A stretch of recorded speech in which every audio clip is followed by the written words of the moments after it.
Hola, benvinguts a la informació meteorològica, prediccions per Agbar. Tenim dues notícies, una bona i una no tan bona. La no tan bona, no plou ni plourà, a curt ni mitjà termini.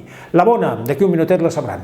Anem a veure primer de tot aquestes imatges impactants, ja fa dies, és el Medicane, o huracà mediterrani, més o menys, que va afectar Grècia i després Líbia, uns fenòmens excepcionals fruit d'un mar tropical, fruit de l'escalfament del planeta, que provoca aiguats i inundacions com aquelles o sequeres tan greus com la que estem patint, amb aquestes imatges de les vinyes de Verdú, a la comarca de l'Urgell, doncs, exhaustes, seques fruit d'aquesta gran sequera.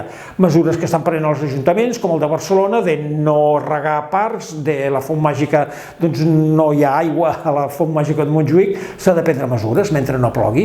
Però tenim la bona notícia, és aquesta, les tendències pel mes d'octubre que indiquen l'anticicló cap a Escandinàvia, i això és bona notícia perquè quan allà fa bo, aquí se'ns complica el temps. La tendència, de fet, de precipitacions de pluges per octubre ens indiquen aquesta fantàstica, preciosa taqueta de color blau a zona nostra que indiquen o assenyalen precipitacions superiors a les habituals. Anem a veure, però, què és el que pot passar. El que podria passar és el que va passar el 2018. Aiguats, ja sabem que al nostre país no sap ploure, a la ciutat de Barcelona mig inundada. Veurem com responen aquests canvis de temps. De moment, a curt termini, la predicció anuncia poquíssims canvis. Sol, calor, temperatures excepcionalment elevades al cap de setmana i dilluns, res de precipitacions, embassaments al 22%.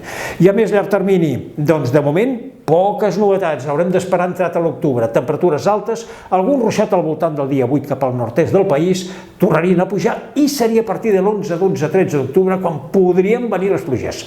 Ja en parlarem. Haurem d'anar seguint atentament aquesta situació. Res més, fins aviat.